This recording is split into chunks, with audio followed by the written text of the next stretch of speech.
Buenas tardes, hoy martes 26 de octubre del 21. Mi nombre es Claudio Biofrioli y estoy a cargo de la Fundación Arturo Illia Rosario. Les doy la bienvenida en esta forma de juntarnos desde hace un tiempo por este sistema de comunicación que es el Zoom, estas reuniones virtuales. Uno que pasó años y años y años en reuniones de comité y de café, que es lo que todavía extrañamos un montón. Y queremos que eso suceda lo más pronto posible. Hoy decía, tenemos como Fundación Illia la posibilidad y el gran orgullo de presentar por primera vez en esta forma nosotros un libro específicamente hablando sobre la vida del presidente Arturo Illia. Yo agradezco a Ángel Piñerías que nos, nos contactó con el amigo Agustín Barletti, autor del libro. Para esto lo hemos convocado a los amigos y a las amigas para un día de semana presentar y conocer un poco más a partir de un libro que ya Pini Elías nos va a decir de qué va y después vamos a escuchar al autor del libro. Pini, estás con la palabra. Bueno, Claudio, muchas gracias. Muchas gracias a la Fundación Illia. La verdad que la Fundación viene, como lo comentábamos hace un rato, llevando adelante una tarea muy persistente, ¿no? De utilizar esta vía virtual para no perder el contacto con los correligionarios y con los amigos. Y nos hemos encontrado con una herramienta, la verdad que muy importante para el radicalismo de Rosario, ¿no? Porque ha tenido la grandeza, digamos, de abrirse a todos los sectores de la vida del radicalismo, sobre todo a los sectores universitarios. Ha habido realmente presentaciones muy valiosas desde lo académico y también presentaciones muy valiosas desde lo político, que en definitiva es la cuestión principal, ¿no?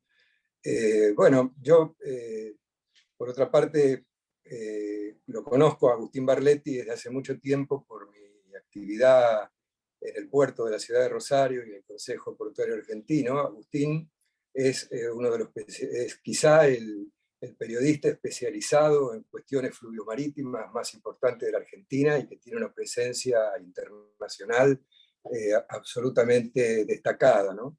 Es esperado todos los jueves por la comunidad portuaria y marítima, y sobre todo en estos tiempos donde se discute en torno a la hidrovía y estas cuestiones, el suplemento Transporte y Cargo del diario Cronista Comercial. Pero además de eso, Agustín tiene una beta de radical que la ha expuesto desde el primer momento en que nos conocimos, donde la primera coincidencia fue nuestra participación de alguna forma en el radicalismo, ¿no? Bueno, Agustín es abogado, es egresado de la UBA, es doctor en Derecho Constitucional, graduado en la Universidad de Derecho y Ciencias Sociales del París II. Desde 1998 es el editor justamente de este suplemento que me parece, es el elemento central para seguir la actividad portuaria y marítima, ¿no? Bueno, en realidad, desde las primeras veces que conversamos, creo que una de las cuestiones que primero conversamos fue sus recuerdos acerca de lo que en esta actividad en la que estamos, tanto Agustín como en la que yo participo y he participado activamente y sigo participando, el radicalismo ha tenido un valor muy importante, ¿no? En el desarrollo de los puertos, de la actividad portuaria, de la actividad fluviomarítima. Ha tenido una presencia muy importante en el desarrollo de la Marina Mercante Argentina desde el gobierno de Irigoyen, y sin embargo, tal cual como ocurre con la agenda pública que deja de lado absolutamente este tema, son muy pocos los que difunden estas cuestiones, y más aún desde el radicalismo. Con Pedro Calvo también lo he logrado hacer porque él me ha dado un contacto muy importante con Pedro Truco, que en su momento fue uno de los ministros que participó cuando la Argentina comenzó su reforma portuaria, y dio sanción a la ley de puertos. Pero además de ahí, inevitablemente caímos en lo que significa el radicalismo, el futuro del radicalismo, y desde luego cada vez que nos encontramos trabajamos sobre estas cosas.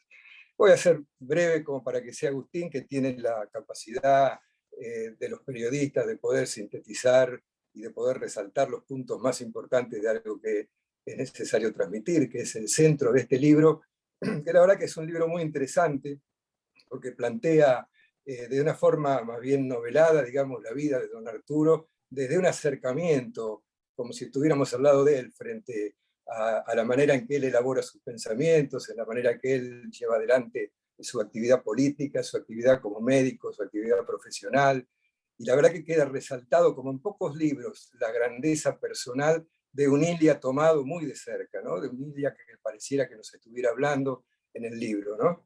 Así que tanto desde el pensamiento, que lo reaviva Agustín en cada uno de los pasajes del libro, y sobre todo en los más importantes que han señalado muy fuertemente la historia argentina, como en su vida personal, que configura realmente la personalidad de una persona, de un hombre que es efectivamente es la más clara representación del ciudadano, del patriota, del hombre público, con una base anclada en un desarrollo moral, en un conocimiento que muy poca gente le reconoce todavía a don Arturo, como también se reconoce muy poco, como hablábamos antes, las cuestiones que tienen que ver con su prolífica obra de gobierno, ¿no? Un demócrata en todo el sentido de la palabra. Me parece que con esto alcanza solamente para que Agustín se pueda bueno, explayar sobre eso, y me vino recién a la memoria, porque la verdad que lo tenía que haber recordado antes. Yo tuve varias veces la posibilidad de escucharlo cuando empezaba esta etapa de transición a la democracia, don Arturo, pero mucho antes, durante el final de la dictadura militar, don Arturo visitó Rosario y el Comité Departamental de Rosario. Y en ese momento, junto con un conocido de la mayoría de ustedes, de Domingo Basilio, el luego diputado nacional Ricardo Terrile nos prestó un Cianditera muy antiguo, y con él lo fuimos a buscar al aeropuerto de Santa Fe. Y del aeropuerto de Santa Fe, en un día como el de hoy en Rosario, con 34 o 35 grados de calor, lo trajimos a Arturo Ilia hasta Rosario. Y tuvo la ocurrencia de decirnos que paráramos en el Campo de la Gloria, en el convento, en lo que hoy es el consejo, en el complejo museológico de la ciudad de San Lorenzo, y ahí don Arturo recorrió junto con nosotros y conversó mucho acerca de San Martín y de las cuestiones del momento. Fue una anécdota para mi vida personal absolutamente relevante y de la que no me voy a olvidar nunca, y quien me acompañó también, el polaco Basilio, un amigo de todos ustedes, era el otro que iba de copiloto en el vehículo que nos había prestado Terry. Éramos jóvenes estudiantes, no teníamos auto, y fuimos a buscar al expresidente de la Nación, lo que era para mí una tremenda responsabilidad conducir el vehículo, ¿no? Pues tenía como que llevaba un poco de la historia argentina encima. Así que bueno, Agustín, te escuchamos, la modalidad es que puedas contarnos de la manera que a vos te parezca mejor cómo desarrollaste esta obra tan valiosa, y después podemos conversar como hacemos siempre en estas reuniones de la Fundación. Bueno, muchísimas gracias, Pini, por tu introducción, con algunos elogios un poco no tan merecidos para mi persona, pero bueno, los amigos son así. A ver, un poco la idea es de este libro. Yo tuve la suerte, ¿no? Nuestras familias, con la familia Ilia, eran muy, muy amigos de toda la vida. Yo tengo recuerdos con Arturo Ilia. Mi primer recuerdo es cuando tenía 6 años, que fuimos a una estancia en Viboratá, que está cerca de Mar del Plata, y yo me había subido un mangrullo y me pegué un jabón bárbaro cuando llegué arriba, con el viento, y no sabía qué hacer, la verdad. Me estaba por poner a llorar y veo una nívea cabellera que sube y se asoma, y una mano pecosa que me dice: venga, mijo, que lo voy a bajar, y era Ilia, ¿no? Que me baja upa y me salva de ese momento, de ahí del mangrullo. Y después, ya de más grande, yo ya estaba en los 20 años, 19 años, empecé a estudiar Derecho en la UBA, Y Arturo Illia era presidente de la Fundación Eugenio Blanco y tenía sin cargo una habitación en el Hotel Bristol, que está ahí cerca de la 9 de julio, cerca del obelisco, que por suerte me enteré que han puesto una placa, que la verdad que está muy bien ahí. Y tuve la suerte de tener muchísimos encuentros con Arturo Illia. Y claro, como yo andaba en la facultad y tenía mis hojas de apuntes, muchas de las hojas de esas hojas las usé para ir apuntando lo que me iba diciendo y lo que me iba contando. Porque, ojo, Arturo Illia era un hombre insondable, era un hombre que no le gustaba andar alardeando nunca, ni siquiera contando mucho públicamente sus logros profesionales, políticos, personales. Sin embargo, bueno, esa relación conmigo se dio y de alguna manera él se abrió en muchas cosas. Y mucho de esto está nombrado y está citado en el libro, ¿no? Es un libro que yo intento mostrar a Illia como hombre. Él decía que los 1000 días en la presidencia no habían sido ni por lejos lo más importante de su vida, que lo más importante eran los 65 años de militancia radical. Eso es lo que él siempre destacaba. A pesar de que después podemos entrar rápidamente, en esos 1000 días de gobierno se registró el país guarismos que jamás se volverían a repetir. Pero yo quise mostrar el médico, creo que, no sé, en algún momento se lo quiso denostar diciendo que era un médico rural. Yo no sé si hay alguna profesión más noble que la de médico rural, pero Illia era mucho más que eso. Illia era un investigador de primer orden, un estudiante eximio, ya como practicante en el Hospital San Juan de Dios de la Plata. Los titulares de cátedra lo esperaban y decían, había algún diagnóstico complejo, decían, vamos a ver al practicante Illia, a ver qué dice. Y después, en los años 30, él hace bajar a Salvador Massa, del codescubridor de mal de Chagas, desde Salta a Cruz del Eje, y le muestra que el Chagas, que se creía hasta ese momento que se propagaba solamente en las aguas pantanosas, no, también se propagaba en los remansos de los arroyos cordobeses. Y las investigaciones de Illia logran cambiar la estrategia del combate del mal de Chagas en toda la Argentina. Y esa profesión de médico, en el fondo, era parte de lo que era él. Él fue un servidor público, en realidad, desde la política, desde la medicina. Él, siendo vicegobernador de Córdoba, un día va a una guardia a visitar un hospital y el médico de guardia había llegado tarde y se puso al delantal y se puso a atender enfermos. Y en el año 77, ubiquémonos con Illia nace en el siglo, ¿no? O sea, para ubicarnos bien con la edad. En 1977, cuando se produce el terremoto de Caucete, él se toma un colectivo y se va para San Juan. Los radicales de San Juan lo ven alguno ahí en la estación y empiezan a decir, llegó el presidente Illia, vamos a hacer un acto, lo van a buscar los hoteles, no estaba, lo van a buscar a los comités, no lo encontraron, lo fueron a buscar hasta en la policía, lo buscaron en todos lados, menos donde había que buscarlo, estaba en el hospital, había ido y dijo, yo no vengo por funciones del partido, vengo a atender enfermos, estuve una semana atendiendo enfermos. Entonces, ese servidor público, ese hombre guapo, porque lo tienen como un viejito bueno, y era un hombre con un carácter tremendo. En los años 30, cuando él era senador departamental por Cruz del Eje, y Córdoba era gobernada por Amadeo Sabatini, que había desoído, ¿no?, el radicalismo cordobés, la orden de la abstención de Alvear, y era la única provincia que había combatido en la década infame el fraude electoral, y en la única provincia donde regía la democracia, que ahí también Illia en esa campaña electoral me decía, en un momento, dice, el revólver que tenía para tirarle a los conservadores estaba tan caliente a tantas balas que me quemaban la mano, no lo podía tener, porque a punta de pistola se defendieron las urnas. Y había un temor de que el presidente Justo ya había hecho correr la voz de que le iba a intervenir la provincia a Córdoba. Y entonces Sabatini lo cita a Illia y lo encomienda para ir al norte a buscar las armas de rezago de la guerra chaco-paraguaya, para armar comandos civiles para defender la provincia de una intervención federal. Y nuestro héroe estuvo entreverado entre traficantes de armas de la peor calaña, y él logró comprar los Mauser de última generación, y con una logística de amigos del Ferrocarril General Belgrano logró armar las listas y mandar las armas, ¿no? Al final Justo no se anima a intervenir la provincia, Y yo creo que fue porque sabía que los bravos cordobeses ya estaban armados, ¿no? Los radicales. Después, él es comando en la llamada Revolución Libertadora, él es comando civil.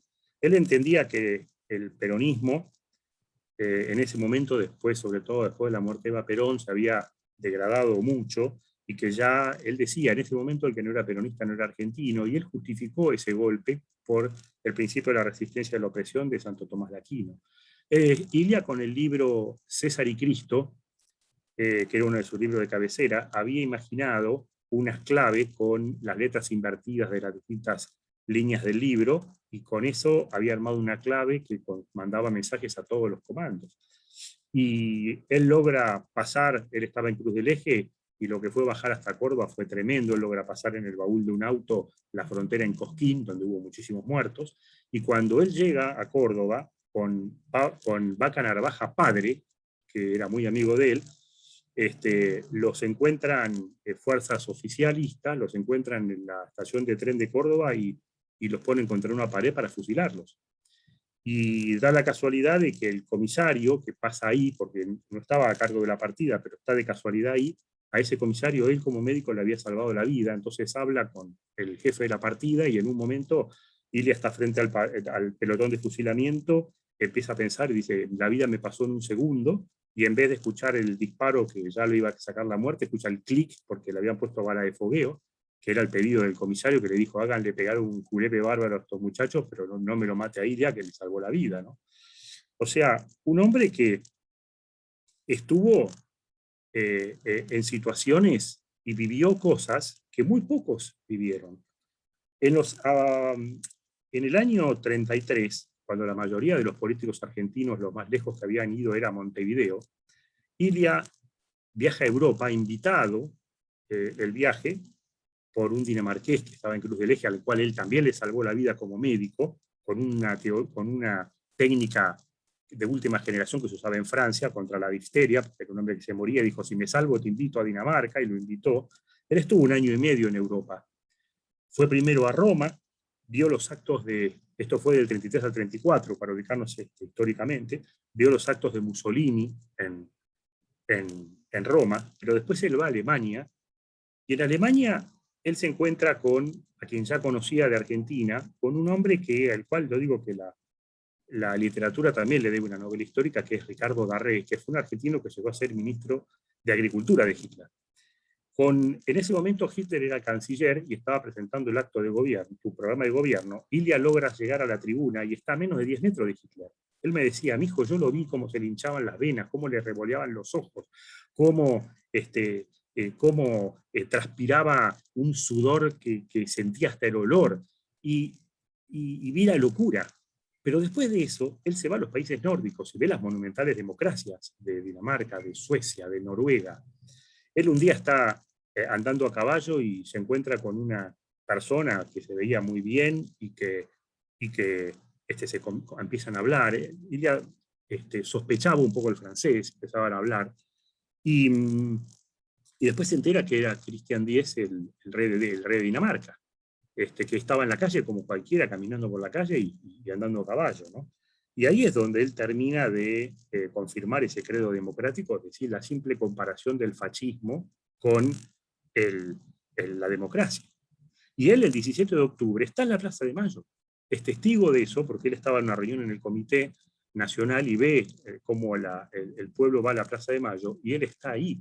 Y entonces él me decía, la diferencia que hay entre el radicalismo y el peronismo es que el radicalismo se hizo del pueblo hacia arriba, desde la revolución del parque, de los muchachos, hacia arriba, mientras que el peronismo se hizo de un líder hacia abajo como movimiento gregario. Y además, bueno, él conocía las inclinaciones de Perón, aunque también Arturo Illia decía, el que mejor me definió a mí fue Perón, porque Perón dijo que yo era un joven disfrazado de viejo. Dice, y esa fue la mejor definición que a mí me encontraron. Un hombre que, insisto, tuvo 65 años de militancia radical, que recorrió el país. Yo que ya él, con sus 80 años encima, y yo de estudiante jugaba con él, ¿no? Y el juego mío era decirle, dígame, don Arturo, ¿Cuánto rinde el trigo por hectárea en tal lugar? Tanto. ¿Cuántas escuelas salen en Chilecito La Rioja? Tanto. ¿Cuántos buques pesqueros hay en Comodoro Rivadavia? Tanto. ¿Cuánto? Entonces me digo, ¿cómo puede ser? Y me decía, mi hijo, ¿usted se cree que yo me hubiese animado a gobernar el país si no lo hubiese conocido primero? Y eso, era. Y por eso también Ilia tenía, entre sus sienes, guardaba el árbol genealógico de la Argentina. Él llegaba a un lugar o iba en un avión y hablaba con una azafata y le preguntaba el apellido y de dónde era su padre, si era, no sé, de Entre Ríos, le decía, porque su papá tenía un almacén en tal lado y el hermano era radical, él era socialista, pero de todo el mundo. ¿Por qué? Porque él estaba todo el día en la calle hablando con la gente, había estado 65 años haciendo eso. Y un hombre de una cultura extraordinaria, lo que sabía de arte, lo que sabía de historia. Un día en estas reuniones que íbamos, mi padre era muy amigo de un ingeniero ecuatoriano, y lo llevamos a esta reunión. Y no sé cómo sale la charla, pero este ingeniero ecuatoriano le hace, Ilia le hace al ingeniero ecuatoriano la sucesión de la Casa Real de los Incas desde el año 800 hasta la llegada del español. El príncipe tal se casó con la princesa tal. O sea, Ilia, antes de cumplir un año, ya hablaba correctamente, perfectamente el español. O sea, hay algo que lo marca, ¿no es cierto?, como una inteligencia. Y luego llega, todos los cargos públicos que él tiene, él nunca es designado por nadie. Todos los cargos públicos a los cuales él accede, los tiene por elección popular.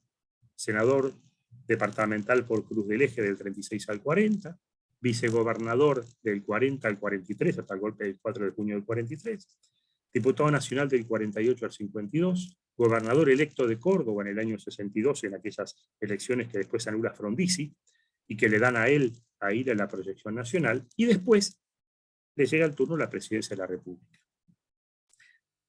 Él obtiene el 23,5% de los votos, más votos que los que obtuvo Néstor Kirchner en su elección del 2003, pero después, en ese momento, regía la Constitución del año 53 que hablaba de los colegios electorales, y él obtiene, por elección indirecta, que es la que constitucionalmente válida, él obtiene el 55% del colegio electoral. Él sube con el peronismo proscrito, pero lo primero que hace es levantarle la proscripción. De hecho, él asume el 12 de octubre, y 5 días después, el 17 de octubre, se hace un acto del Día de la Lealtad en la Plaza 11, como primer acto que se hace después de muchos años.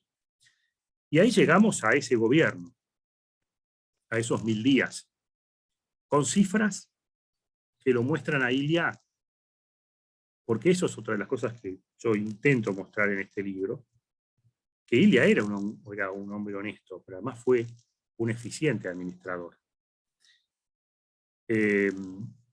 Durante esos 3 años el Producto Bruto creció al 10% anual. El presupuesto de educación del 24% fue el más alto de la historia argentina. Se consigue en Naciones Unidas la resolución 2065, el triunfo diplomático más grande, más importante de la historia. La desocupación era del 4%. Se paga la deuda externa, se baja la deuda externa. Sin inflación se baja el gasto público. El salario mínimo vital y móvil fue otro punto importantísimo. Se produjo el Plan Nacional de Alfabetización, se alfabetizaron 128.000 personas argentinos de 18 a 90 años. La Universidad de Buenos Aires tiene 40.000 graduados en esos 3 años, de la cifra más alta. Pero eso, hasta ahí llegamos con un buen administrador. Pero Ilia fue más que eso. Fue un estadista. La diferencia entre el administrador y el estadista es que el estadista se adelanta a los acontecimientos. Pues bien, nuestro don Arturo Ilia fue el primer presidente de todo el mundo occidental en comercializar con China. En el año 64 él le vende el excedente de la cosecha de trigo a la China de Mao Zedong, que ni siquiera estaba reconocida por Naciones Unidas. 6 años después, recién en el año 70, Nixon viaja a China y abre el mercado, pero Ilia ya lo había hecho. El 28 de octubre del año 65, Ilia y Frei, el Eduardo Frei, su par chileno, se encuentran en Mendoza en una cumbre. Ilia le propone a Frei la creación de una confederación argentino-chilena con capital en la ciudad de Córdoba. O sea, 20 años antes él estaba imaginando la integración regional. Ahora, ¿qué pasa? ¿Cómo puede ser que un gobierno con estas cifras no se haya mantenido, haya caído? Y lo primero es que Ilia tocó muchos intereses, muchísimos intereses. Cumpliendo su campaña, promesa de campaña, él anula los contratos petroleros de Frondizi, que eran tremendamente leoninos, pero tremendamente leoninos. Un solo ejemplo. En ese momento nosotros podíamos importar el petróleo de Rusia y lo traíamos a $13 el barril puesto en el puerto de Buenos Aires. Sacar nuestro petróleo con los contratos petroleros de Frondizi nos haría 15, o sea, nos haría más caro. Solamente eso, hay 50 de estos temas para hablar de esto. Pero bueno, anula los contratos petroleros y se enfrenta con las grandes compañías norteamericanas. La Ionia Tibia, Ilia nombra una comisión formada por farmacólogos de la Universidad de Buenos Aires, 30.000 muestras de medicamentos, la mayoría de las fórmulas no respetaban lo que decían los prospectos, y la comisión de costos hablaba de 1000% de aumento de sobreprecio. Y él congela los medicamentos, se pelea con los laboratorios suizos.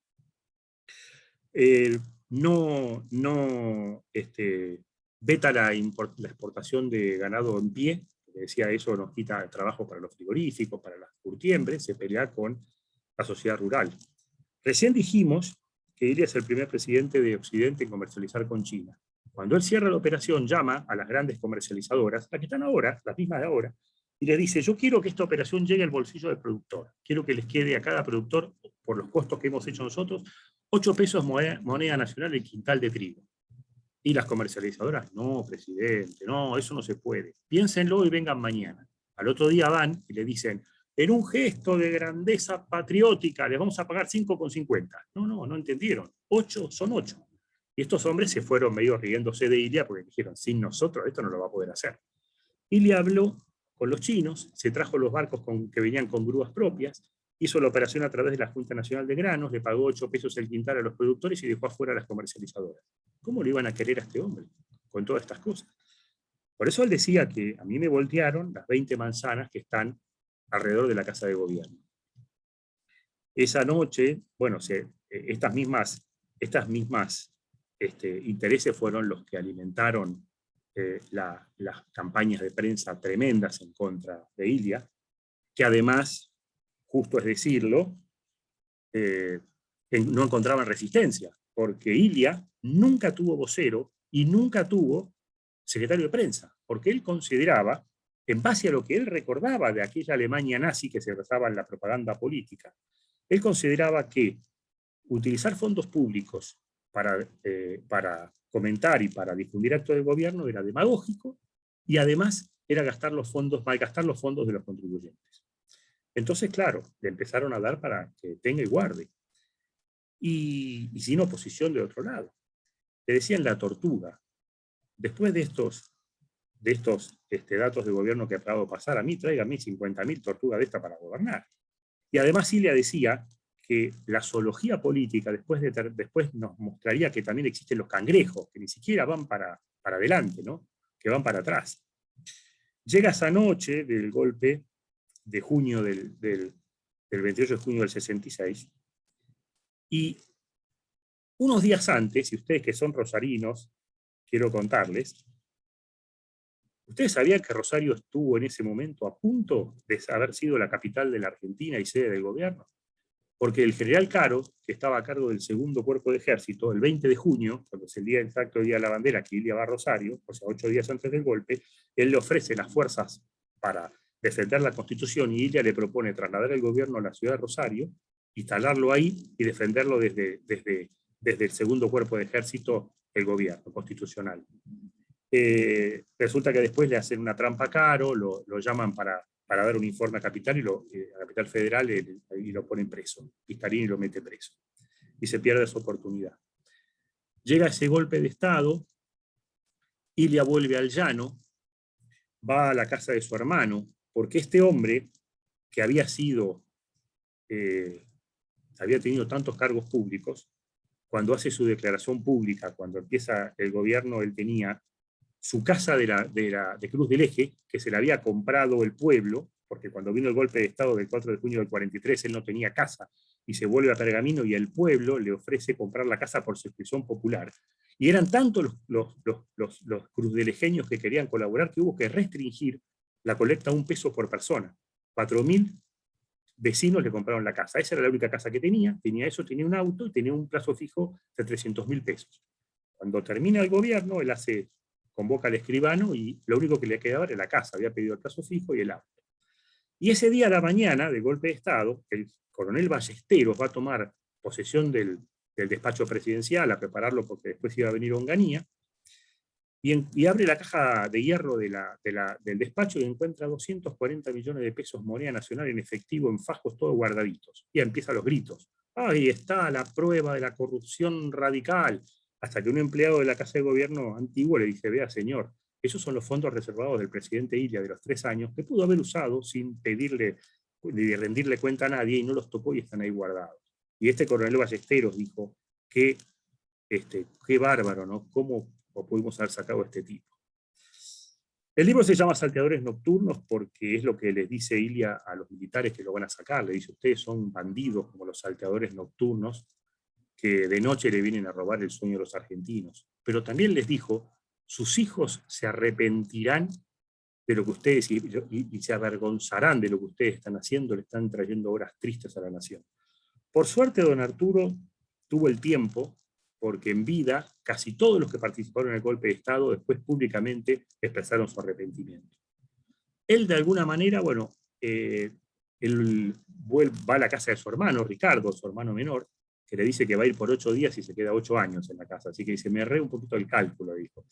Y desde ahí empezó a hacer lo que más le gustaba, volvió a recorrer la Argentina, de punta a punta.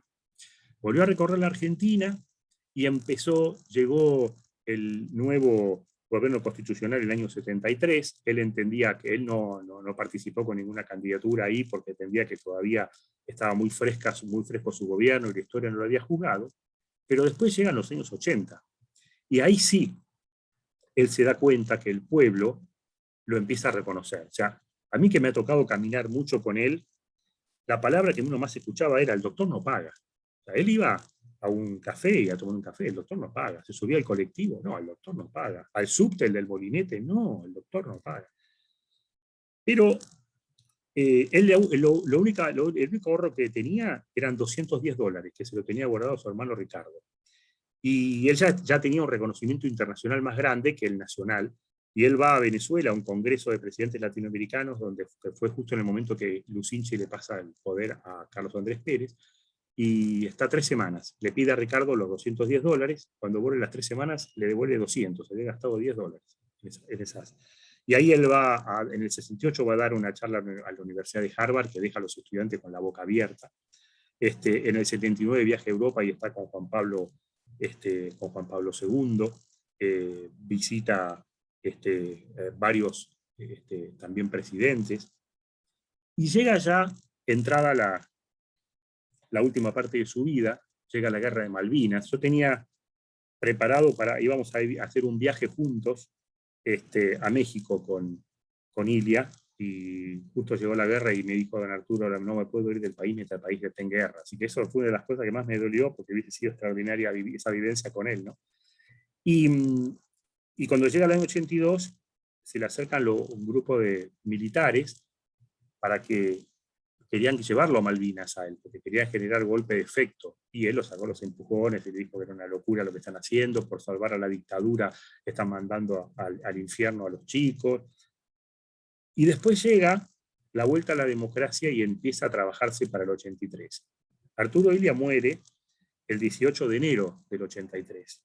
Fíjense, yo les decía que nuestras familias eran muy amigas. Fíjense el nivel de amistad que cuando muere Arturo Illia, el monumento a los caídos en la Revolución del 90, que está en Recoleta, donde está enterrado Alén, Irigoyen y los héroes de la Revolución, lo estaban reparando, con lo cual durante 8 meses el féretro de Illia estuvo enterrado en la bóveda de mi familia en la Recoleta, hasta que se hizo el traspaso final, ¿no?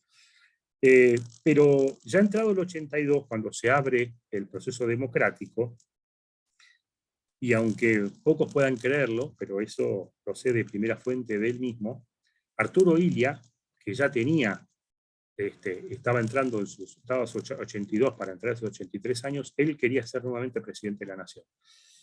Cuando se habla en un momento, no sé, alguno de ustedes va a recordar, cuando estaba terminando la dictadura y asume Viñone, se habló de la posibilidad de un gobierno de transición, de un civil que encare ese último periodo, como había pasado en Grecia, como había pasado en varios lugares, y se lo ofrecen a Ilia, y Ilia no quiso, y Ilia dijo que no. Él sabía que lo podía haber hecho muy bien, pero él dijo, yo no voy a entrar a la casa de gobierno por la ventana. Y él tenía una salud de hierro. Él, cuando está por cumplir los 80 años, con un grupo de amigos nos acercamos a decirle, bueno, vamos a hacer la fiesta de cumpleaños para 80 años. Dijo, no, déjenla, vamos a hacer para los 90. Él pensaba que iba a vivir. Y él hacía la cuenta. Él decía, de 83 al 89 yo terminaría la presidencia con 89 años. Y daba los casos, empezaba a hablar de todos los lugares, todos los jefes de Estado del mundo, y sobre todo Konrad Adenauer, que había gobernado Alemania hasta los 90 años, ¿no? Y él se muere él se muere por eso, en realidad. Él se muere porque él está en Córdoba y se hace la alianza entre la línea Córdoba con Víctor Martínez y Renovación y Cambio con Alfonsín, y él ve que pierde la posibilidad porque él estaba tejiendo su candidatura, y él ve que pierde esa posibilidad, y ahí pierde un hombre que había hecho la política para ir a toda su vida. Es ahí donde él dijo, ya está, no tengo más nada que hacer en este mundo, y él se va. Así que este es el retrato de este hombre, de este aventurero, que además fue testigo de un siglo, era un excelente jugador de póker, le encantaban las carreras de caballo, la misma memoria que tenía la tenía para todo el pedigree de los caballos, bailador de tango eximio, pero eximio bailador de tango. Él en aquel viaje a Europa, en el año 33, todavía él estaba soltero, él se casa en el año 39, él termina el viaje en París, él dice, yo la vi cantar a Edith Piaf cuando tenía 19 años, estuve bailando en los cabarets donde había estado Gardel cantando, y se le hemos sacado piruto al piso a los cabarets de Montmartre, y en ese momento me decía, saber bailar el tango era la mejor herramienta para conquistar los corazones femeninos, ¿no? O sea, un hombre cabal, y yo creo que ese es el mensaje, ¿no? Tratar de mostrarlo eso, tratar de mostrar un hombre que mantuvo los principios radicales toda la vida. Uno ve, es impresionante la unidad histórica entre el gobierno de Irigoyen y el gobierno de Ilia, en todos los conceptos. Y bueno, eso es lo que uno trata, lo que uno ha tratado, y sobre todo también yo quiero tratar de despertar algo que estoy convencido que está en el subconsciente de los argentinos, muy adentro, que es que si alguna vez tuvimos la inteligencia de votar a un presidente honesto, pero también eficiente, ¿por qué no podemos volver a hacerlo en el futuro? Gracias, Pini.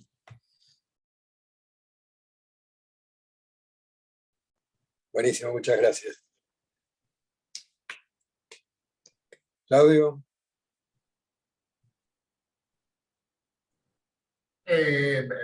Muchas gracias, perfecta exposición, Agustín, muchas gracias de verdad. Manejamos, Pini, la charla, y de paso te paso el dato, Agustín. El último 20 de junio, y Enrique lo debe recordar, Pedrito también, el último 20 de junio que don Arturo, como presidente de la Nación, visita Rosario, es la historia que vos contaste. El general le dice, presidente, quédese acá, hacemos gobierno acá. En el almuerzo, el almuerzo oficial era en la Bolsa de Comercio. Se va después del acto del monumento a la bandera, lo estaban esperando en la Bolsa de Comercio. En ese momento histórico, en calle 27 de febrero y Constitución, acá en la ciudad de Rosario, se estaba construyendo lo que hoy es el mercado de concentración de verdurero y de fruta y verdura.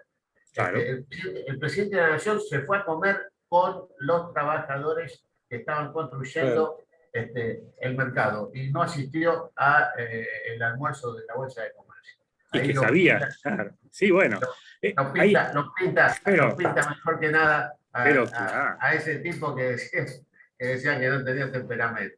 Pero bueno, mamita. Turquito, seguimos coordinando. Está bien, están abiertos, está abierto por supuesto, está abierto para las preguntas que quieran hacer todos los amigos. Sí, claro. Aprovechemos para los que quieren hacer alguna pregunta que lo hagan ahora y vos, Claudio, me manejás el horario como para terminar, porque si lo Claro. escuchamos a Agustín vamos a pasar un largo rato. Así que no sé si alguno quiere hacer una pregunta ahora. Vos sabés que recién hablaba de esto, de los trabajadores y la gente.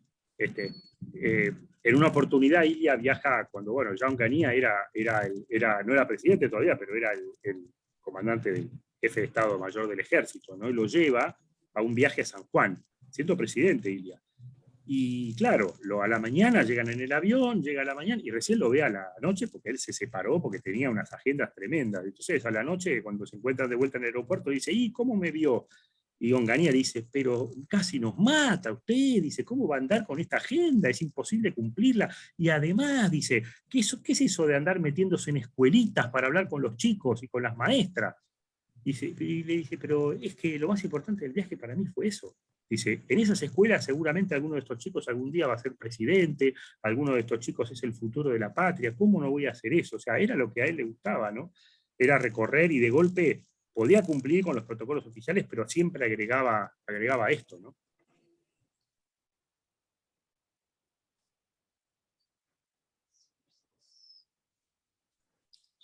Marcelo Sosa le pedía la palabra.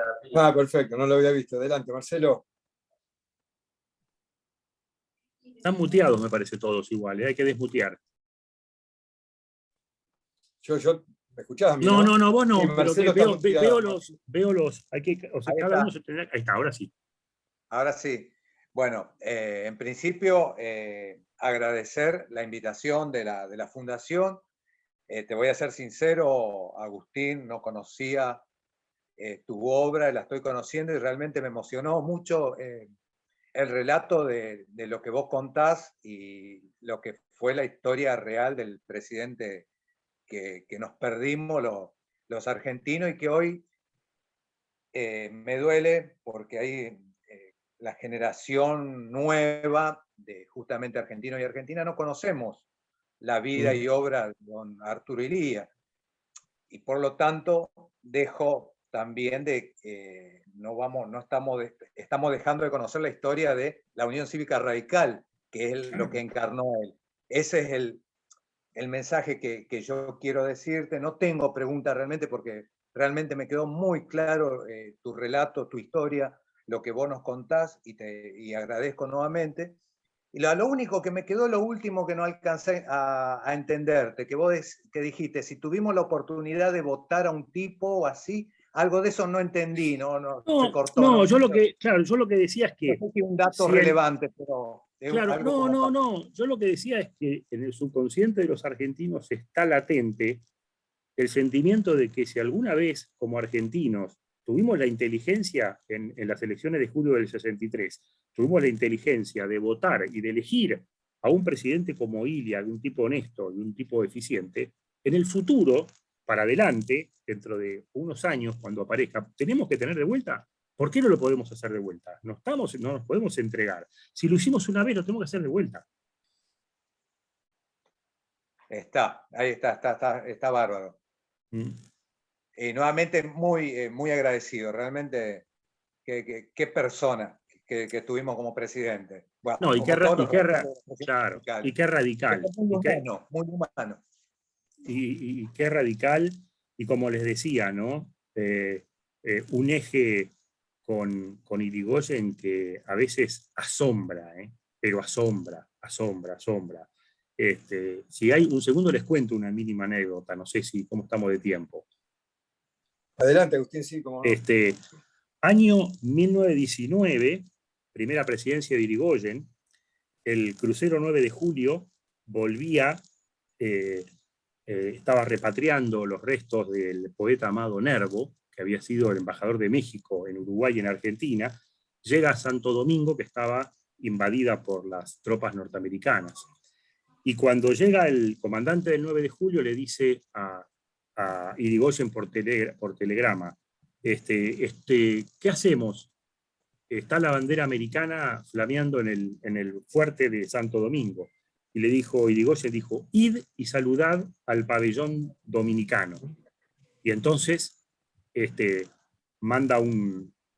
hace una comunicación con Santo Domingo, se entera la gente del pueblo, y el pueblo con retazos de ropas arman una bandera dominicana, la plantan, y ahí hacen los 21 cañonazos. Pasan los años, y ese día también, ¿no? La gente sale a la calle, el pueblo sale a festejar. Bueno, año 65, de vuelta otra invasión americana a Santo Domingo, y de vuelta la presión con el presidente Ilia para mandar tropas, y Ilia mantiene la neutralidad que mantuvo Irigoyen en el año 19. Después de eso, a las 2 o 3 semanas de esa situación, cuando ya se normaliza todo, va a presentar cartas credenciales al presidente Ilia, el nuevo embajador de Santo Domingo, la República Dominicana. Y cuando llega el embajador de República Dominicana, Ilia le dice, Arturo Ilia, yo fui uno de esos jóvenes que en el año 19 armó con retazos esa bandera, y hoy le tengo que decir, gracias, presidente Irigoyen, que nos regaló en ese momento una hora de libertad.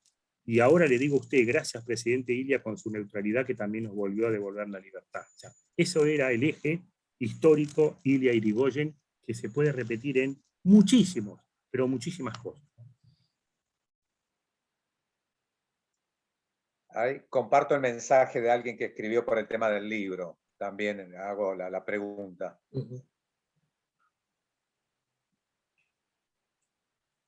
A ver, la pregunta. Sí, léelo vos porque yo acá no lo estoy viendo, ¿eh? Estoy en un lugar incómodo. María Ilarregui pregunta, dice, vivo en Cava, ciudad autónoma. ¿Está el libro a la venta en librerías? Sí, sí. El libro está a la venta en las principales cadenas de librería, Jenny, el Ateneo, Cúspide, también por los sitios de Mercado Libre o cualquier sitio, todas las librerías electrónicas en formato papel. Y en formato ebook para los más jóvenes, y está también en Amazon, en Google, en Apple, en todas las principales plataformas. La verdad que se está generando, gracias al libro, una suerte de iliamanía, porque hay como mucho interés. Ya, por ejemplo, las grandes cadenas ya hicieron pedido de libros, se vendieron, volvieron a hacer pedidos, volvieron a venderse, estamos ya casi agotando la primera edición, que eso es importante hoy, pero además hay mucho interés de los diarios, de los medios de comunicación, que yo realmente estoy en un promedio de 2, 3, hasta 4 notas periodísticas por día de distintos medios del país y columnas de opinión y cosas, o sea, hay mucho interés en Ilia, ¿no? Eso es lo más importante. ¿Te puedo hacer una pregunta? Las que quieras. Primero te quiero agradecer por lo que transmitiste. Realmente haberlo conocido personalmente y poder transmitirlo así, felicitaciones. En las charlas que tuviste con el presidente, ¿en algún momento conversaron o tuviste alguna referencia sobre cómo había percibido él la actuación de la Unión Cívica Radical como partido, especialmente de Ricardo Balbín, pero no solo de Ricardo Balbín, durante su presidencia? ¿En algún momento te dejó transmitir que había sentido falta de apoyo o que hubiera esperado más apoyo de parte del partido? Nunca, no. Yo tampoco me hubiese animado a preguntarle eso, porque eso sí que para él era el tema de las internas y del tema del radicalismo. Primero, jamás fue él de hablar mal de nadie. Jamás fue la única vez que se lo escuchó, pero en toda la vida, decir lo que se llama una puteada, fue la noche del 28 de junio del 66 del golpe. Suena el teléfono y era Frondizi, que se ponía a disposición del presidente Ilia para lo que necesitara. Don dice que justo había estado en el golpe y todo. Y a él dice que se vaya a la puta y todo lo que sigue, ¿no? Pero él nunca era de hablar mal de un correligionario. Él decía que es preferible equivocarse hablando bien que hablando mal. Balbín, en su momento, quieran que sí, quieran que no, tuvo un gesto con Ilia, porque en el 63, en esa reunión que se hace en una quinta en San Isidro, él tenía la fuerza del partido Balbín para haber sido nuevamente candidato a presidente. Sin embargo, él reconoce que él había perdido por muerte la elección en la provincia de Buenos Aires con Framini, y él veía que Ilia fue en esa elección del 62 la primera persona que le gana al peronismo que no es sin proscripción de toda la historia. Y es el mapa de la República Argentina era todo peronismo con Córdoba radical. Pero igual, Balbín pudo haber movido los resortes del partido para tener la candidatura, con lo cual él nunca iba a hablar. El amor del radicalismo que tenía por el radicalismo era tan grande. Yo las veces que lo vi emocionarse hasta quebrarse la voz era cuando él hablaba del radicalismo, hablaba de la historia, de las luchas y todo, ¿no? Gracias, yo igual, sí. a ver, personalmente creo que Balbín pudo haber hecho más también, pero él no lo iba a decir. Pero esa es otra historia. Esa es otra historia, absolutamente, absolutamente. Pero el amor que tenía este hombre por el radicalismo, la emoción que tenía cuando alguien le ponía una boina blanca, y ni hablar cuando escuchaba la marcha radical, se le aflojaban las piernas. La verdad, lo tenía pero tan adentro de su corazón al Partido Radical, que la verdad que eso también emocionaba. Yo, antes de que de cerrar, me gustaría que hablen todos, que pregunten todos, que hagan comentarios todos, pero teniendo la posibilidad de tener a Quique y a Pedro, que son dos amigos, y bueno, justamente uno es familia y el otro un estudioso de la historia partidaria. Dale, Pedrito. No, quería vincular algo con el tema de Santo Domingo y la relación de Ilia con Balbín, que está en algunos libros, que fue una relación compleja, ¿no? Porque los dos tenían claro la división entre el partido y gobierno. No nos olvidemos que hombres muy importantes vinculados a Balbín, como Juan Carlos Pugliese, terminaron siendo ministros de don Arturo Ilia. Sí, señor. También. Cuando se produce el hecho de Santo Domingo, es una de las pocas reuniones que se producen entre el presidente del Comité Nacional, Ricardo Balbín, y Arturo Ilia. Sí. Y dicen que lo único que le dijo Balbín, dijo don Arturo, ni un soldado a Santo Domingo. Y cuentan en algunos libros que Balbín se reúne con sus amigos, después, no sé si en el Lucense, donde hacía la cena, o en el Comité Nacional, y le preguntan cómo le fue don Ricardo, y les dijo, quédense tranquilos, el que está en la Casa de Gobierno es alguien que tiene siempre presente a este hombre, y señalaba el retrato de Irigoyen. Claro. Bueno, efectivamente, te cuento lo que a mí, que yo lo pongo en el libro, que es lo que a mí me contó don Arturo Ilia, cómo fue la frase exacta. Además, fue una de las últimas, o sea, en ese día fue la charla, la última parte, y yo salí, lo primero que hice fue anotar en el cuaderno. Y lo que me cuenta don Arturo es que Balbín le dice, ni un soldado, Arturo, ni un soldado a República Dominicana, sepa que por ser radicales, los dos tenemos a Irigoyen sobre nuestras espaldas, le dijo Balbín a Ilia. Y Ilia le dice, quédese tranquilo, Ricardo, totalmente de acuerdo, tenemos los dos a Irigoyen sobre nuestras espaldas. Esa fue la frase exacta. Por eso ahora cierra con lo que vos estás diciendo, que fue lo que él dijo después en el Comité Nacional, ¿no? Sí. Bueno, eso solo. Gracias, y bueno, me parece, y siempre intento, uno tiene a veces la culpa que mis hijos salieron muy radicales, y el contacto con los jóvenes, ojalá que sea un libro que puedan leer mucho los jóvenes radicales, ¿no? Y los jóvenes argentinos. No solo Gracias. por la solidaridad de don Arturo, sino porque eso que decías vos, que se puede al mismo tiempo tener honestidad y eficiencia en el gobierno. Sí, señor. Enrique, ¿no querés decir nada? Acompáñanos con algo tuyo. Primero desmutuate.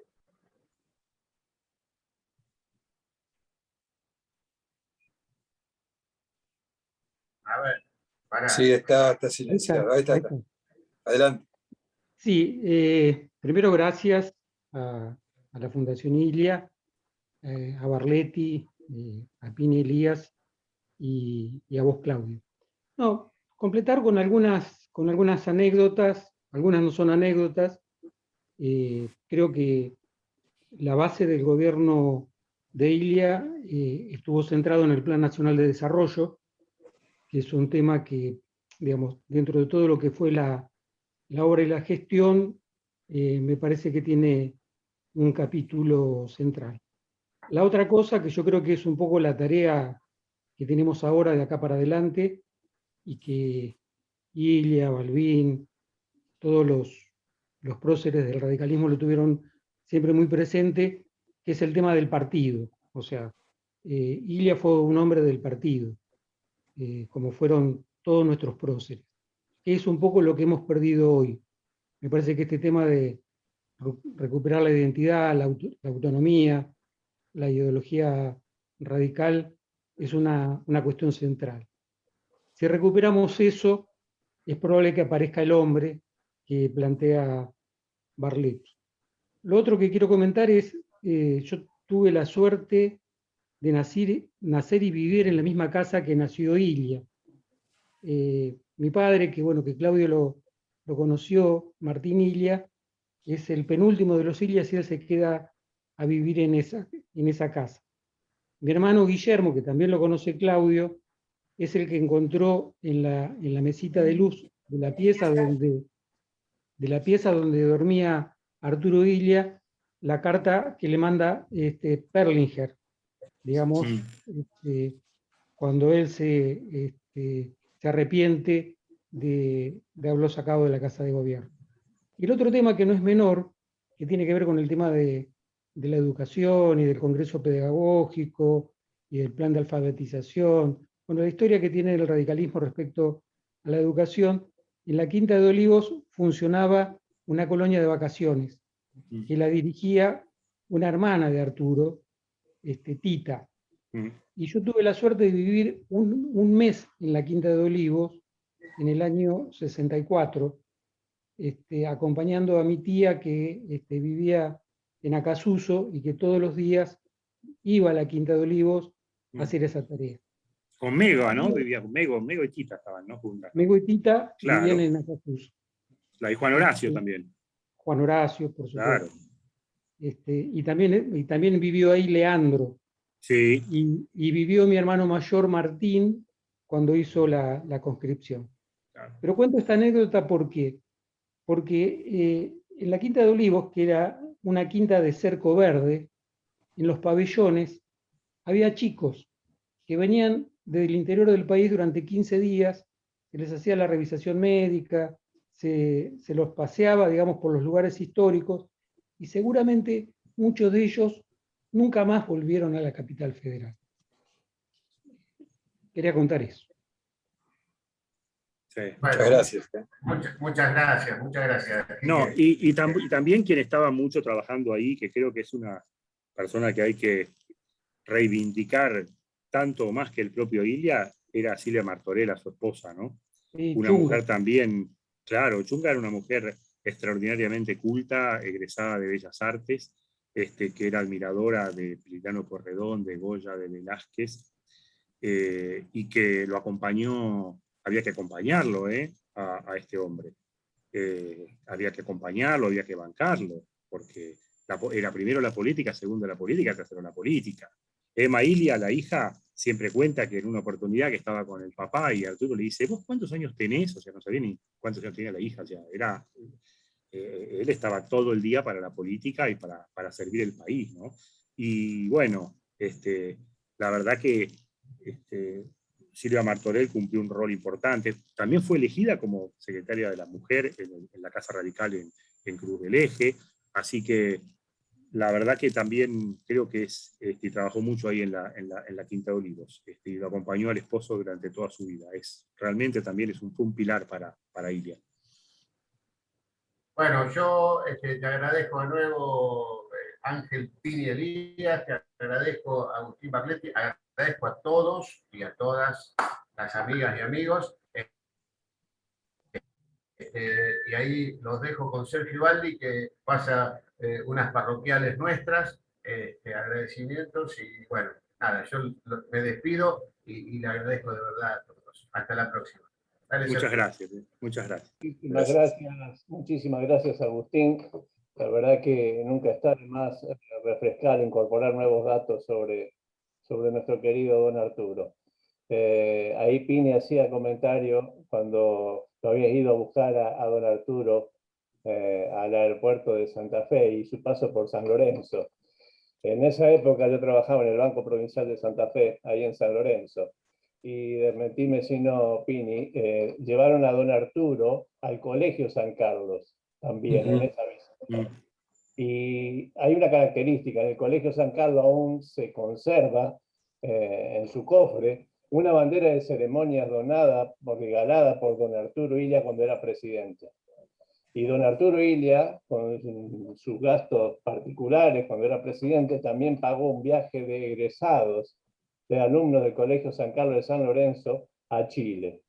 Y una característica, el señor, el ingeniero Coan, ¿se acuerdan? Era alumno del Colegio San Carlos e hizo ese viaje pagado por don Arturo Ilia. Y te acordás después, recuerdo que esa tarde-noche también se hizo un acto y vos estabas, Pini, estaba Ricardo, creo que era en Luz y Fuerza, ¿puede ser? ¿En dónde, perdón? Era en Luz y Fuerza, creo. Sí, claro, un acto en Luz y Fuerza, sí. Estaba, en plena dictadura, estaba a rebalsar el salón, con otros amigos de San Lorenzo estábamos en los pasillos laterales y cuando pasó don Arturo, un compañero que estaba al lado mío dice, mirá cómo está, pobre viejo, cómo lo traen, cómo va a poder hablar. Lo presentaste, no recuerdo si fuiste vos, si estaba Aníbal también, y se largó a hablar y tenía una fuerza que... Por favor. Era impresionante. Eso los recuerdo de don Arturo, disculpen la digregación, pero como pequeño... No, al contrario, Sergio. Es la idea, ¿no? Que todo el mundo aporte su recuerdo, ¿no? Sí, la verdad que sí. Gracias Agustín, gracias Pini.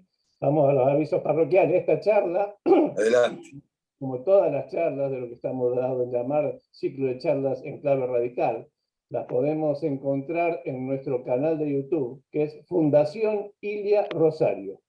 Así de simple. Allí están todas las actividades del año pasado, de este año y otras que ya había realizado con anterioridad la Fundación. También queremos agradecer al bloque de diputados provinciales de la Unión Cívica Radical de la provincia de Santa Fe, que son quienes nos aportan esta posibilidad de utilizar este servicio técnico de Zoom. La sala pertenece al bloque de diputados radicales. También recordar para todos que el sábado 30, fecha cara para los radicales, estamos inaugurando la muestra Constructor de Democracia, como bien explicaba Claudio al inicio, una muestra fotográfica de don Raúl Alfonsín, en la Casa Suiza en Cañada de Gómez, a partir de las 19 horas. Es una muestra que está organizada por el Instituto Nacional Irigoyeniano, bajo la conducción de nuestro correligionario don Diego Barovero. Los avisos parroquiales, Claudio, no sé si me olvido de alguno. Creo que le damos las gracias a todos los que han participado, muchos amigos ahí en el chat se fueron despidiendo y con palabras hacia Agustín y su obra. Y bueno, a leer el libro para refrescar más historias de don Arturo. Muchas gracias. Salteadores Nocturnos es el nombre del libro y vamos a hacer todo lo posible para difundirlo al máximo. Gracias Claudio, gracias Sergio por la posibilidad y a todos los amigos que pudieron escuchar esta charla que la verdad que inspira mucho para la coyuntura política que atravesamos y lo que va a pasar en Argentina. Gracias. Gracias, buenas tardes a todos. Chao, saludos. Muchas gracias, abrazo. Hasta luego.